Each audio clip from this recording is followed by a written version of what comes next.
Chapter 1. Where is Crystal? The man in front of me was tall and strong, with thick, dark hair. He sat in an expensive chair behind an expensive desk and looked at me with cold gray eyes. He didn't have time to smile. "Okay, Marlowe," he said. "So you're a private detective. One of the best in Los Angeles, I hear.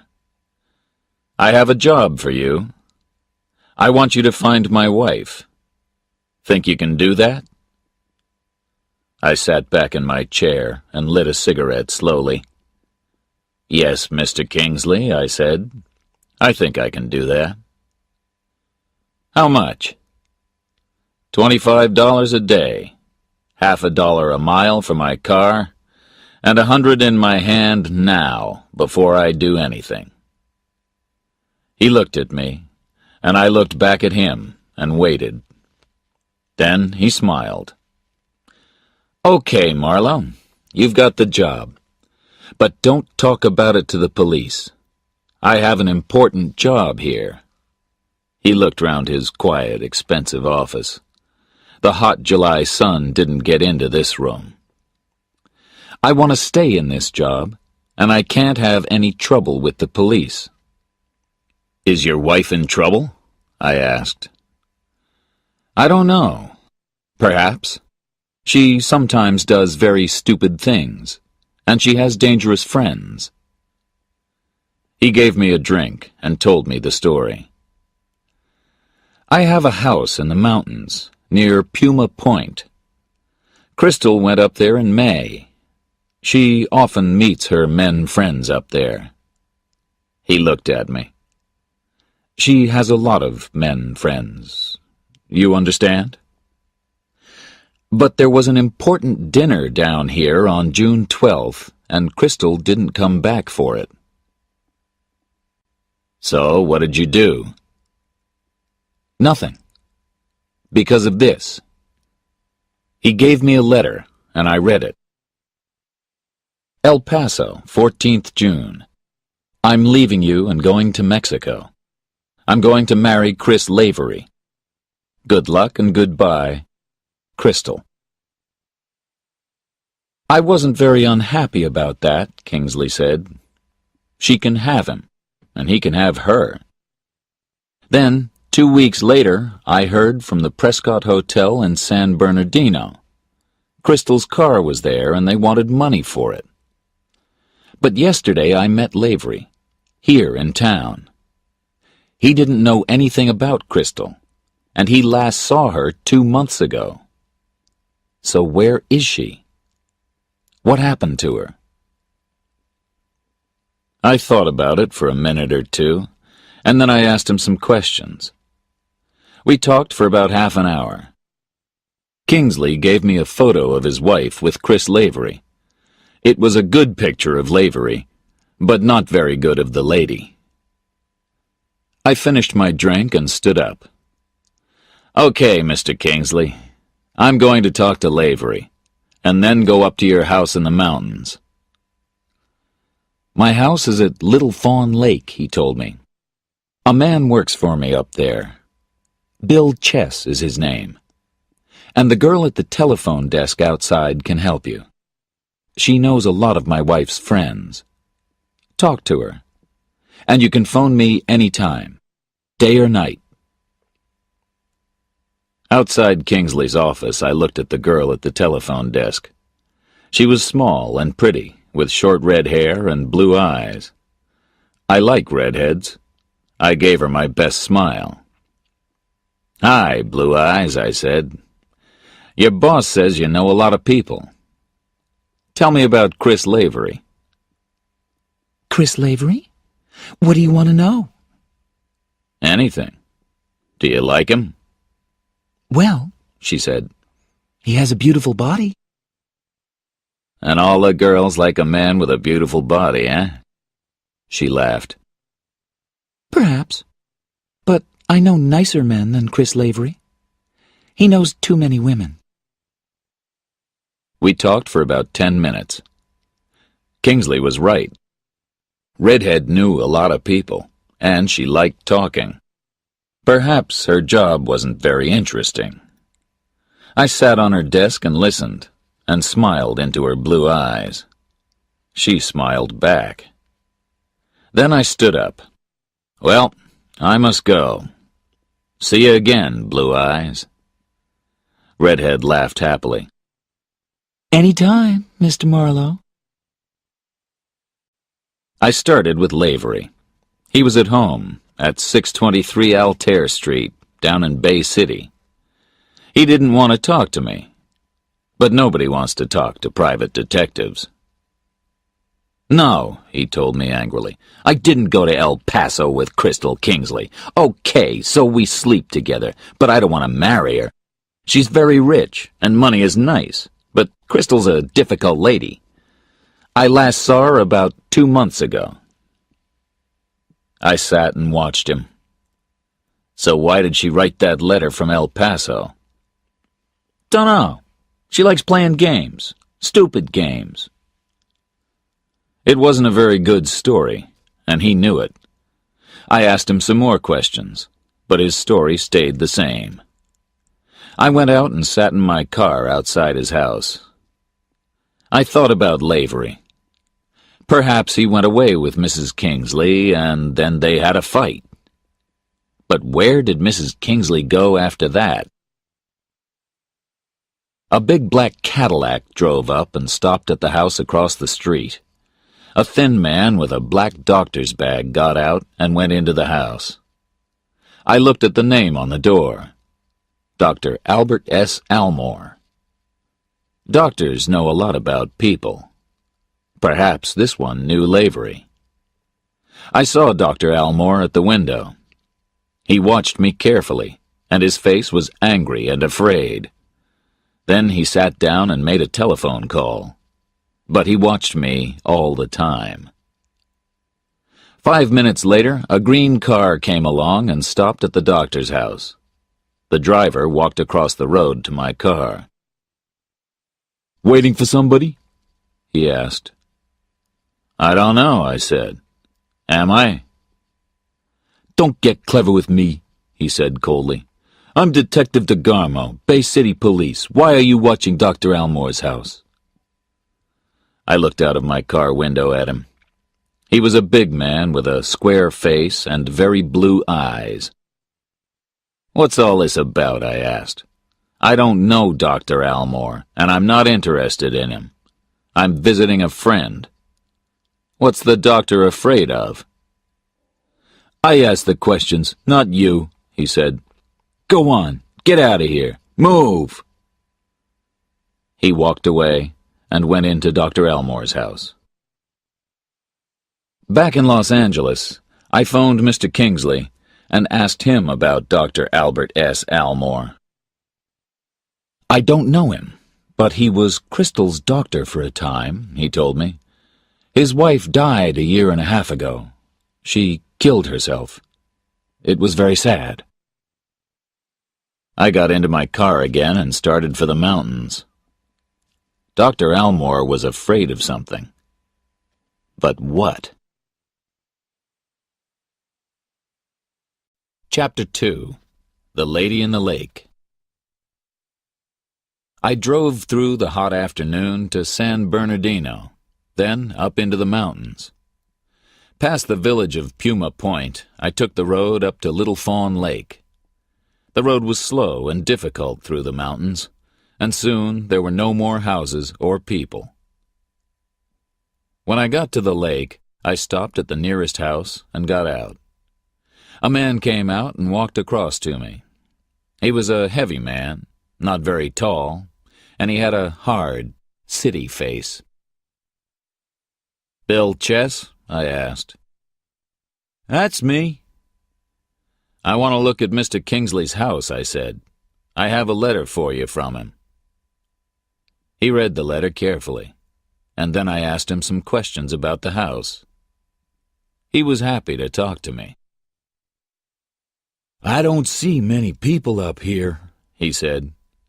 He looked at the blue sky and the mountains, and his eyes were sad. "No friends?" No wife? Nothing? I got a bottle of whiskey from my car, and we sat together in the evening sun and drank. I'm a good listener. No wife, Bill Chess said again. He looked into his glass of whiskey. She left me. She left me a month ago, the 12th of June. I gave him some more whiskey and sat quietly.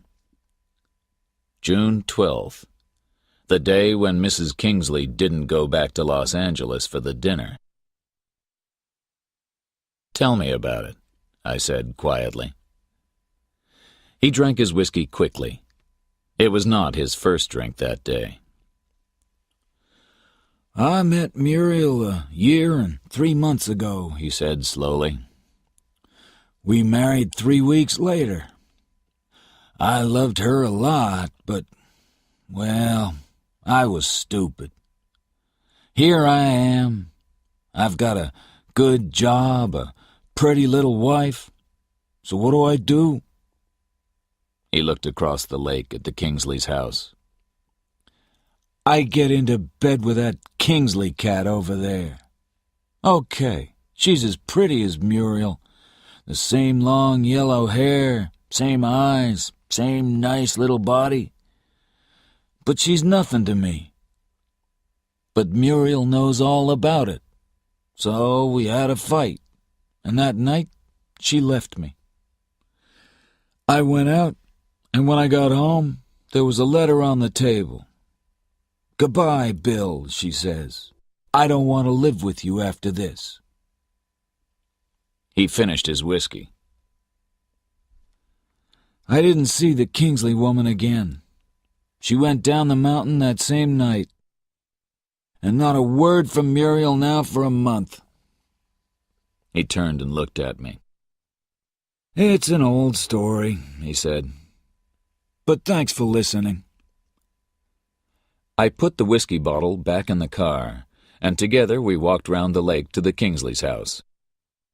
I looked round the house, but there was nothing interesting for me there. Perhaps Mrs. Kingsley went away with your wife, I said to Bill Chess. He thought about it for a minute. No, he said. Muriel never liked that Kingsley cat. We walked on round the lake. There were only 2 other houses, and there was nobody in them. It was quiet and clean and beautiful by that lake, away from the hot, dirty city. We stopped by an old boat and looked down into the water at the fish. Suddenly, Bill Chess caught my arm. Look, he said. Look down there. His hand was heavy on my arm, and his face was white. I looked, and about 10 feet below the water, I saw something yellow. Something long and yellow. It moved slowly through the water. A woman's hair. I started to say something, but Bill Chess jumped into the lake and swam down under the water. He pulled and pushed and quickly came up again through the water. The body followed him slowly. A body in red trousers and a black jacket. A body with a gray-white face, without eyes, without mouth, just long yellow hair. It was not a pretty thing, after a month in the water. Muriel, said Bill Chess. Suddenly, he was an old man. He sat there by the lake with his head in his hands. It's Muriel, he said, again and again. Down in Puma Point Village, the police station was just a one-room little house. The name on the door said, Jim Patton, Police. I went in. Jim Patton was a big, slow man, with a big round face and a big, slow smile. He spoke slowly and he thought slowly, but his eyes weren't stupid. I liked everything about him. I lit a cigarette and told him about the dead woman in Little Fawn Lake. Bill Chess's wife, Muriel, I said. She and Bill had a fight a month ago, then she left him. She wrote him a letter. A goodbye letter or a suicide letter? I don't know. Jim Patton looked at me. "Okay," he said slowly. "Let's go and talk to Bill. And who are you, son?" "Marlowe. I'm a private detective from L.A. I'm working for Mr. Kingsley. He wants me to find his wife." We drove up to the lake with the doctor and the police boys in the back of the car. Bill Chess was a very unhappy man. "You think that I murdered Muriel?" he said angrily to Patton. "Perhaps you did, and perhaps you didn't," said Patton sadly. "But I must take you down to the police station, Bill. There's going to be a lot of questions." Chapter 3. Al to Mildred. I had dinner at the hotel in Puma Point. When I finished, a girl came up to my table.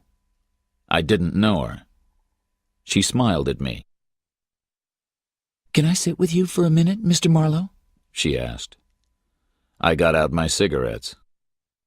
"Word gets round fast in small villages," I said. "What do you want to talk about?" She smiled again.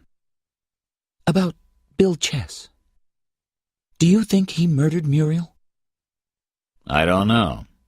Perhaps. But I'm not interested in Bill or Muriel Chess." "No?" The girl put out her cigarette.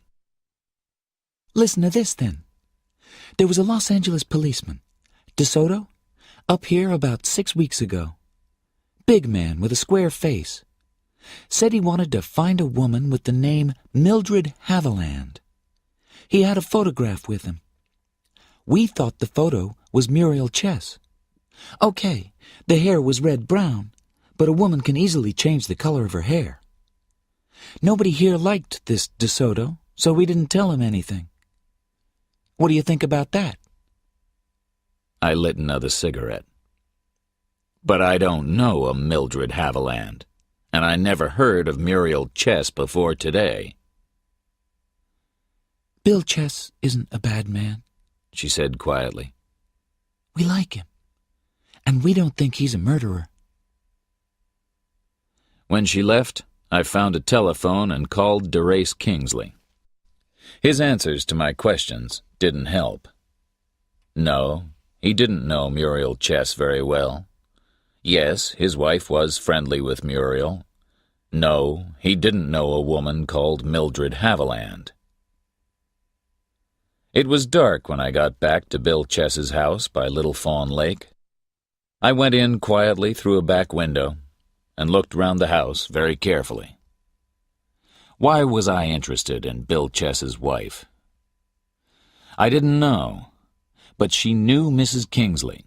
She lived in the same place, and she went away on the same day.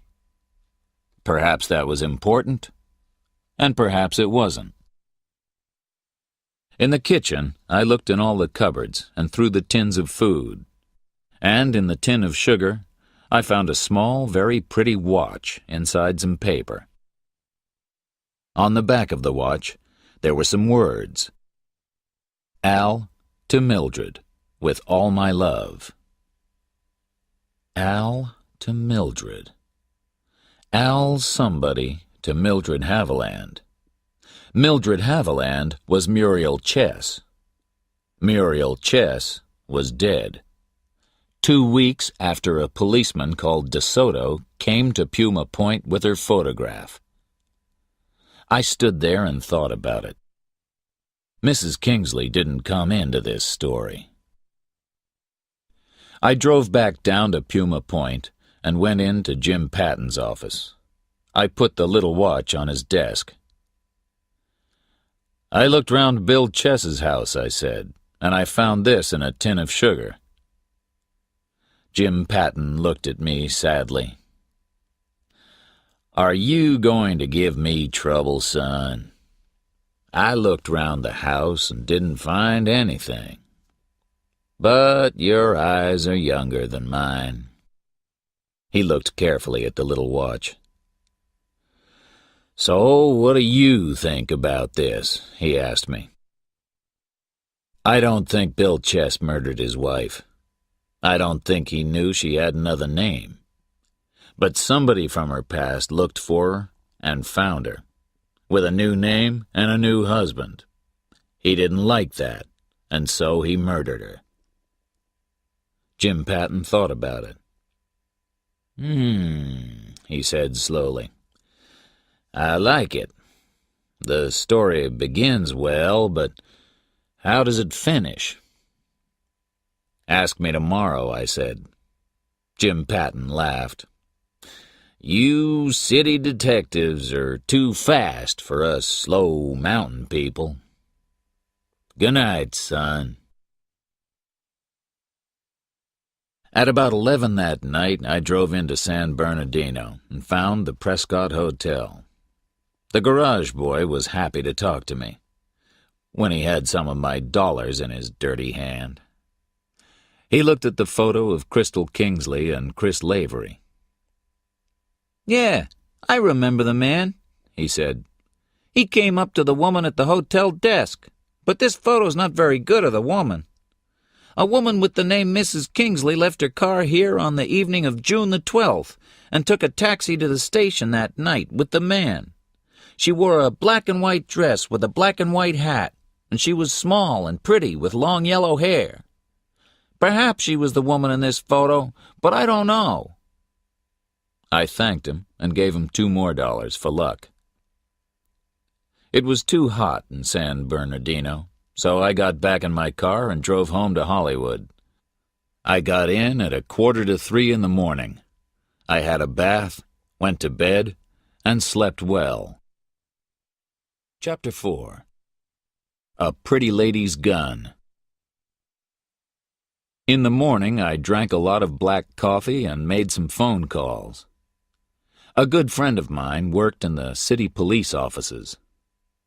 There was no detective with the name of DeSoto in the city of Los Angeles, he told me.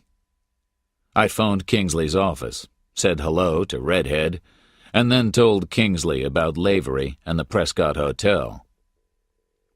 What are you going to do now? He asked me. Go and talk to Lavery again, I said. He met your wife in San Bernardino on June 12th, so I want a better story from him today. I drove down to Bay City and stopped the car up the street from Lavery's house. I smoked a cigarette and thought about Lavery. Then I saw a woman at Lavery's front door. She came out, closed the door quietly behind her, and walked away down the street. She wore dark glasses, a brown coat, and a light blue hat.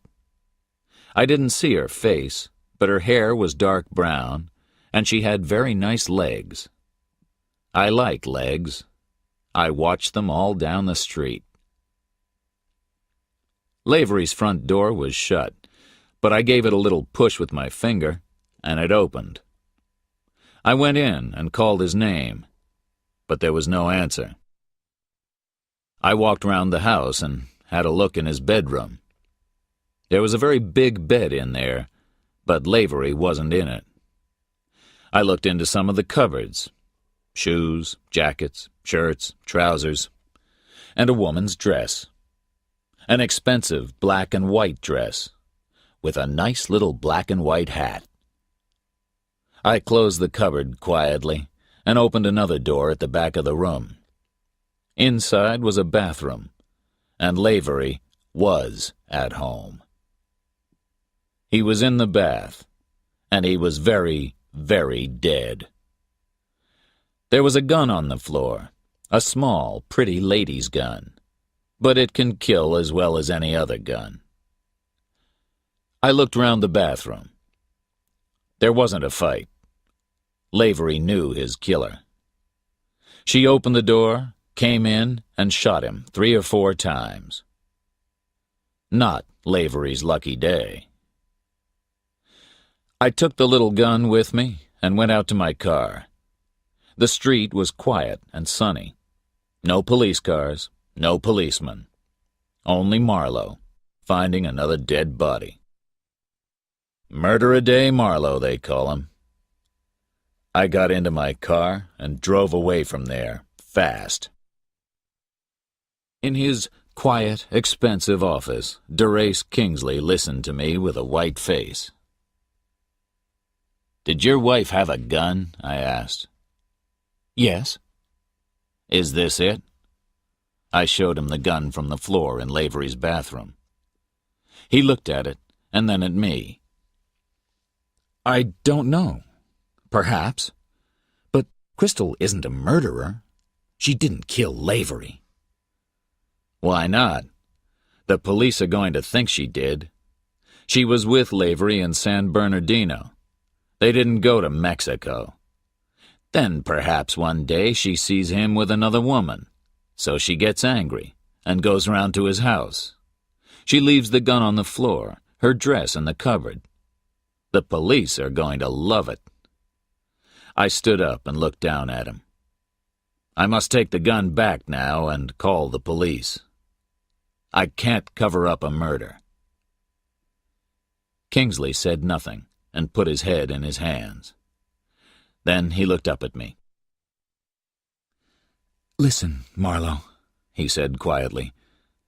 "You're working for me, right? I know Crystal didn't kill Lavery. What about that woman in the blue hat? Who was she? Lavery knew a lot of women. Go and find the murderer. Show the police that Crystal didn't kill Lavery. Do that, and there's $500 for you." "Okay, Mr. Kingsley," I said. "But the job gets more difficult every day." When I went out, the redhead at the telephone desk called to me. "Mr. Marlowe," she said quickly. "Yesterday you wanted to know about Dr. Almore? Mr. Kingsley told me. Well, I talked to some friends last night." I went over and sat on her desk. "Okay, Blue Eyes, tell me." "Some rich women drink a lot and take drugs. They think it's exciting," she began. "Sometimes they take too much and get ill. Well, people say that Dr. Almore helps these women. He gives them different drugs. They get better. And Dr. Almore gets a lot of money. Florence Almore, his wife, took drugs too. She wasn't a very nice woman. One night, a year and a half ago, she came home ill. Dr. Almore's office nurse put her to bed, but later that night, Mrs. Almore walked down to the garage. Chris Lavery found the body. When he came home, he heard the sound of a car in the Almore's garage. He opened the door and found her dead on the floor. Dr. Almore was out. The police say it was suicide, but some people say it was murder. Florence Almore's parents thought it was murder." She looked up at me with her big blue eyes. "Does that help you, Mr. Marlowe?" "Yes," I said slowly. "I think it does." I gave her a big smile. "You and I must have dinner together sometime, Blue Eyes." I drove back to Altair Street, Bay City. I put the gun back on Lavery's bathroom floor and called the police. They came fast. Hard men with hard, cold eyes. I knew one of them, Detective DeGarmo, the big man with a square face and very blue eyes. His boss was an angry little man called Weber.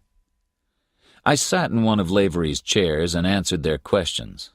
I told them all about Kingsley, his wife, Bill Chess, and Muriel, the black and white dress. All the time, DeGarmo watched me with cold eyes. Then the police doctor arrived. Weber turned to DeGarmo. "Okay, Al, you stay here with Marlowe. I'm going to look at the body with the doctor." He went out. I looked at DeGarmo. "How's Dr. Elmore this morning?" I said. "What's he afraid of today?" "You said you didn't know Elmore." DeGarmo's eyes were angry. "I didn't yesterday, but today I know a lot of things. Chris Lavery knew Mrs. Elmore, and he found her dead body. Perhaps he knew it wasn't suicide. Perhaps he knew that Dr. Elmore was the murderer, and that there was a police cover-up." DeGarmo stood up and walked over to me. "Say that again," he said angrily. I said it again. He hit me very hard across the face with his open hand. He didn't break my nose, but that was because I have a very strong nose. I looked at him and said nothing. He spoke through his teeth at me. "I don't like private detectives. Get out of here. Fast. And don't make trouble." Chapter 5. A Little Dance. When I got back to my flat, it was early evening. I washed my face and had a drink. Weber thought that Crystal Kingsley killed Lavery. I thought that was too easy. I phoned Redhead. "Where do Florence Elmore's parents live?" I asked her. She told me, and I went out to my car again. Mr. and Mrs. Grayson were old and gray. They had tired gray faces and gray smiles. Very sad people. They listened to me quietly. "I'm interested in Dr. Elmore because his house is across the road from Chris Lavery's," I said. "You see, somebody shot Lavery this morning in his bathroom. Perhaps it was Dr. Elmore. You think he murdered your daughter a year and a half ago, right?" "Yes," said Mr. Grayson. "We know he killed her." "Why do you think that? And how do you know?" I asked quietly. "Florence wasn't a very good wife or daughter," Mr. Grayson said sadly. "But she found Elmore and his office nurse in bed together, and she wanted to make trouble for Elmore. He didn't like that. Difficult for his job. So one night he killed her with drugs. He always had a lot of dangerous drugs in the house. It was easy for him. There was a police cover-up about it. We know that, too." "I heard that Elmore's nurse put Mrs. Elmore to bed that night," I said. "Was that the same nurse?" "Yes, it was," said Mrs. Grayson. "We never saw the girl, but she had a pretty name. What was it now? Just give me a minute." We gave her a minute. "Mildred something," she said. I didn't move. "Mildred Haviland, perhaps?" I said quietly. Mrs. Grayson smiled. "Yes, that's right. Mildred Haviland." At Bay City Police Station, I asked at the desk for Weber. He didn't want to see me, but I said it was important. He took me into his office and we sat down. "I want to talk about the Florence Elmore suicide," I said. "Why?" asked Weber. "That happened a year and a half ago. I'm working on the Lavery murder now. That happened today." "But I think Lavery is the key to the story," I said. "Listen. 1. Muriel Chess's dead body came up in Little Fawn Lake yesterday. 2. I think Muriel Chess was Mildred Haviland. 3. Mildred Haviland was Dr. Elmore's office nurse a year and a half ago. 4. Mildred Haviland put Mrs. Elmore to bed on the night when she died. Was it suicide or murder? But Mildred Haviland left town soon after. Why was that? 5. Mildred Haviland then married and lived with Bill Chess at Little Fawn Lake. 6. Bill Chess worked for Mr. Kingsley up at the lake. 7. Kingsley's wife sometimes slept in the same bed as Chris Lavery. 8. Chris Lavery found Mrs. Almore's dead body a year and a half ago. "I don't understand," said Weber slowly. "I don't understand all the story," I said. "I don't understand why or how. But it's the same story. The same names go round and round in a little dance." I lit a cigarette and looked at Weber. "And Detective DeGarmo doesn't like any questions about the Almores. He gets very angry. Why? Was there something wrong about Mrs. Almore's suicide?" "Okay," said Weber. "I wasn't in this office at the time of the Almore suicide, but there was something not right. Perhaps somebody did murder Mrs. Almore." "And DeGarmo worked on the Almore suicide." "That's right." "And his name is Al. And the writing on Mildred Haviland's watch says, 'Al to Mildred, with all my love.' And a big man with a square face was up at Puma Point 6 weeks ago with a photo of Mildred Haviland." "Okay, Marlowe," Weber said tiredly. "What do you want?" "I want to show that Mrs. Kingsley did not murder Lavery. I think Lavery died because he knew something about Dr. Almore or Mildred Haviland. And when I show that Mrs. Kingsley is not a murderer, I get $500 from Mr. Kingsley." Weber smiled. "Okay," he said. "And DeGarmo?" Weber's face was sad. "She was his wife at one time, 6 or 7 years ago. She gave him a very hard time." I sat very, very quietly and looked at him. Mildred Haviland was DeGarmo's wife? "Yes. She's dangerous, that lady. She eats men for breakfast, but they love it. One smile from her, and men jump out of windows for her. DeGarmo loved her then, and he loves her now." I got back to my flat at about midnight. When I opened the door, I heard the phone. I walked across the room and answered it. It was Derace Kingsley. "I heard from Crystal this evening. I'm coming round to your flat now. Be ready to move." The phone went dead. Chapter 6. Room 618. Kingsley arrived 5 minutes later. He didn't want to sit down, and he didn't want to drink. He pulled out a brown envelope and gave it to me. "Take this to Crystal," he said. "She's waiting for you now, in the Black Cat Bar down in Bay City. There's $500 in that envelope. She's in trouble. She knows the police are looking for her. She must get out of town tonight, but she wants money." I put the envelope on the table. "Not so fast," I said. "How does she know the police are looking for her? And did she kill Lavery?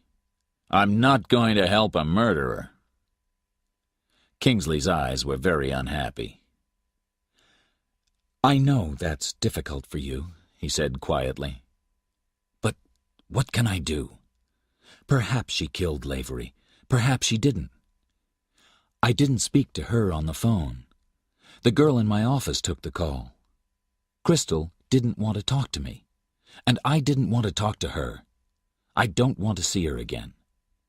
But she is my wife." I walked across to the window and thought for a minute.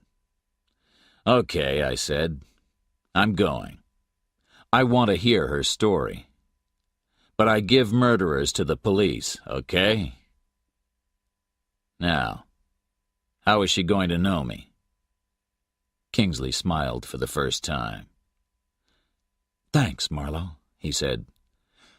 Crystal says her hair's light brown now, and short, not long and yellow. And you can wear my scarf. She knows that.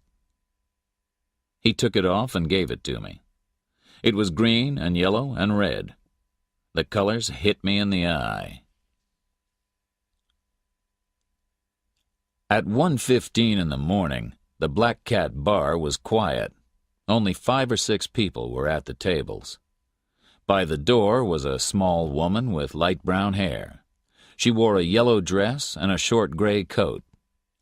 She saw my scarf first, and then me. We walked out into the street together and stopped by a shop window. Give me the money, she said. I want to hear your story. No. No story, no money. She turned her head away and said nothing for a minute. Then, Okay. Come to the Granada Hotel, room 618. It's in the next street. Come in 10 minutes. She walked away down the street. I stood by the window and followed her with my eyes. Room 618 was a big sitting room. There was a half-open door at the back, perhaps to the bedroom and bathroom. I sat down and looked at Mrs. Kingsley very carefully. I had one not very good photo of her, but I had a good picture in my head. Crystal Kingsley was young and pretty and not very clever. The woman in front of me was young and pretty and very, very clever. She gave me a quick little girl smile, and I watched her quiet eyes carefully. Give me the money, please, she said. The story first, I said. You left your car in San Bernardino and you met Lavery there. You sent Kingsley a letter from El Paso. What did you do then? Why do you want to know? Do you want the money? She looked at me for a minute. Then she told me her story. She left Lavery in El Paso, and he went home to Bay City. She didn't want to stay with him. After that, she moved about. She stayed in hotels here and there. She wanted to be quiet, to think, she said. I listened. It was a good story, and she told it well. Clever Mrs. Kingsley. Before you left Little Fawn Lake, I said, did you have a fight with Muriel Chess about Bill? Bill Chess? What are you talking about? Bill says you went to bed with him. Don't be stupid, that dirty little man. Perhaps he is. The police think he's a murderer, too. Of his wife. We found Muriel's dead body in the lake. After a month. She put a finger between her teeth and watched me carefully. What a sad story, she said slowly.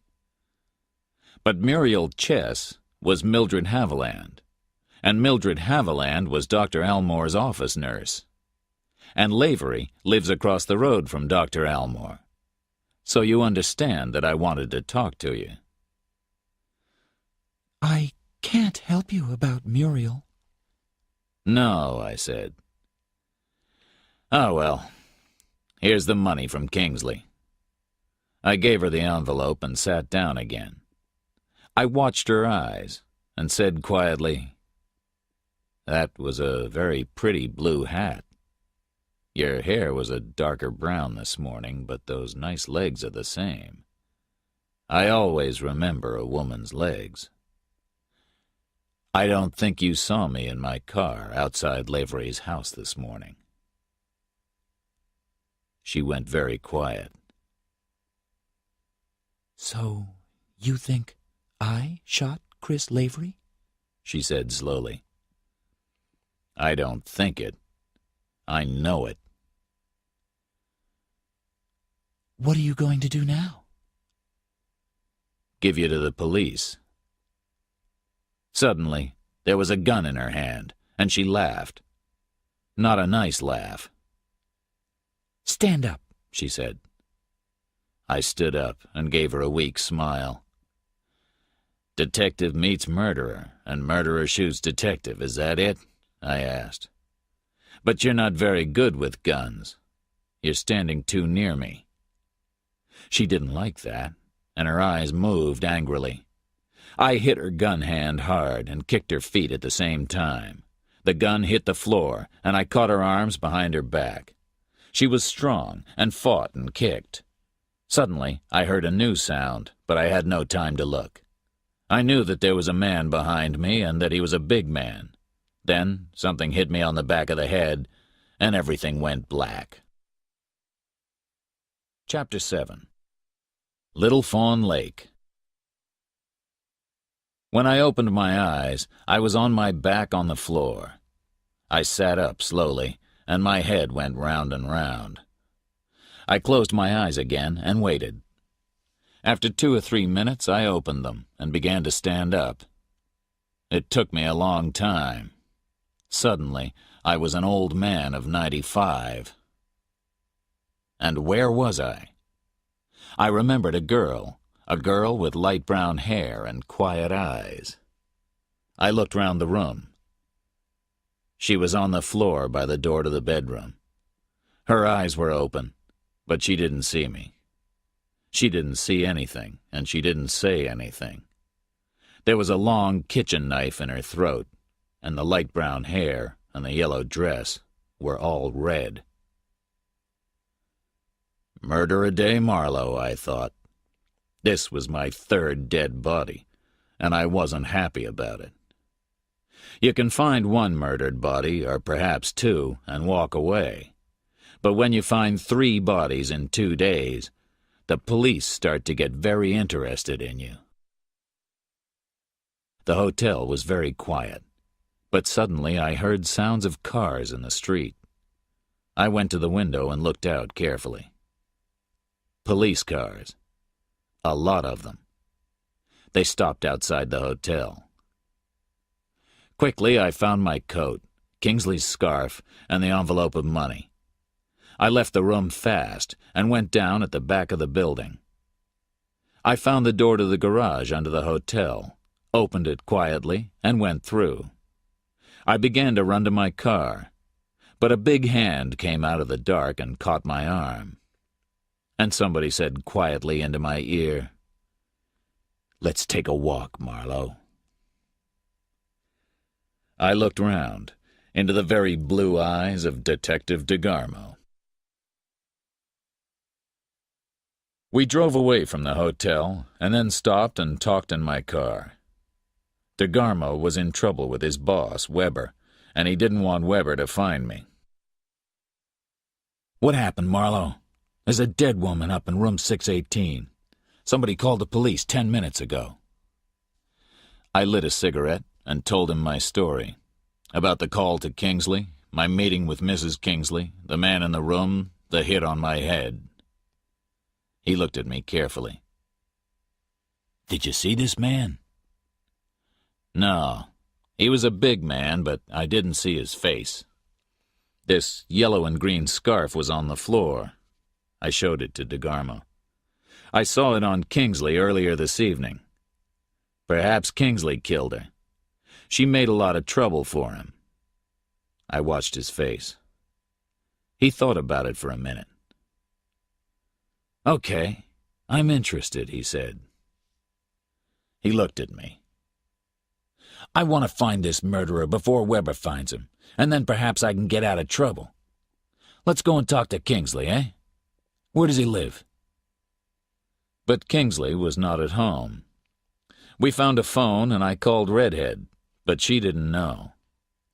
Then I phoned policeman Jim Patton up at Puma Point. It was now 4:30 in the morning. Half an hour later, Jim Patton called me back. Yes, he said, there was a light on in Kingsley's house at Little Fawn Lake, and his car was outside. We drove up into the mountains, stopped, ate some breakfast, and drove again. After a long time, DeGarmo spoke. That dead girl in the lake up there. That was my girl, Mildred. Weber told me last night. I'd like to get my hands on that Bill Chess. Don't make more trouble, I said. You covered up for Mildred 1.5 years ago, when she murdered Dr. Elmore's wife. He turned his head and looked at me. He laughed, but his eyes were hard and angry. A dangerous lady, I said, but you loved her. She put Florence Elmore to bed and gave her a killer drug. When Elmore came home, his wife was dead. But you and he covered up for Mildred. Elmore because he was afraid, and you because you loved her. Am I right? The big man didn't say a word. Then you sent Mildred away. So she went away and married Bill Chess. But Little Fawn Lake isn't a very exciting place, and after about 1 year, Mildred wanted to leave. She didn't have any money, so she wrote to Elmore. No address, just send money to Mildred at Puma Point. But that's a dangerous game. The first time it's $50, the next time it's $500. Elmore didn't like that, so he sent you up to Puma Point with a photograph. I think Mildred was a little afraid of you, DeGarmo. But you didn't find her, right? DeGarmo looked out of the window. After a minute or two, he said, "Okay, let's forget it. It's all finished now." We drove on to Little Fawn Lake. The sun was up now, and the mountains were very beautiful in the early morning light. Chapter 8. Every Man Jumped. Jim Patton met us on the road near Kingsley's house. He had a young policeman with him, a boy called Andy. We got out of the car. "Hi, Jim," I said. Jim Patton gave me his big, friendly smile. "How are you, son?" he said. He looked at DeGarmo. "This is Detective DeGarmo of the Bay City Police," I said. "Somebody murdered Kingsley's wife in Bay City last night," said DeGarmo. "I want to talk to him about it." "You think Mr. Kingsley killed her?" Jim Patton asked. We told him the story, and then the three of us moved up to Kingsley's house. DeGarmo had a gun under his jacket. Patton had a gun, too. But I don't like carrying guns. They can get you into trouble. We pushed open the door and went in.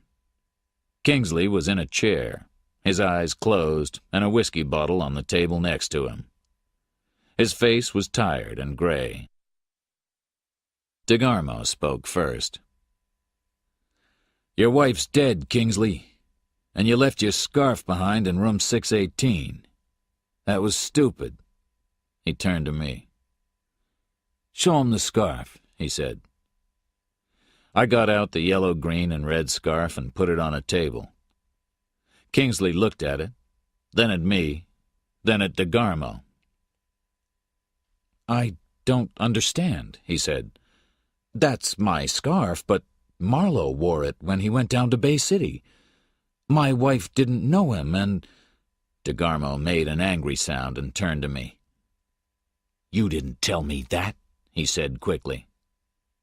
"You didn't want to know," I said. "You wanted Kingsley to be the murderer. That was a nice, easy answer." I looked at Kingsley. "I only saw your wife in a photograph, but I did see her before last night. She was the woman in the blue hat outside Lavery's house yesterday morning. I told you, remember?" "I didn't hear about a woman in a blue hat," said DeGarmo angrily. "So Mrs. Kingsley did murder Lavery then?" "No," I said. "She didn't murder Lavery. And you know that better than anybody. She didn't shoot Lavery yesterday morning. Because she died a month ago. Crystal Kingsley was the dead woman in Little Fawn Lake. And the woman in the Granada Hotel last night was Mildred Haviland, and Mildred Haviland was Muriel Chess. So Mildred Haviland murdered Chris Lavery yesterday morning, and somebody murdered Mildred last night. For a long time, nobody spoke. Then Jim Patton said slowly, "But Bill Chess thought the woman in the lake was his wife." "After a month in the water," I said. "The body wore his wife's clothes and had the same long yellow hair. Everybody thought it was Muriel. Why not?"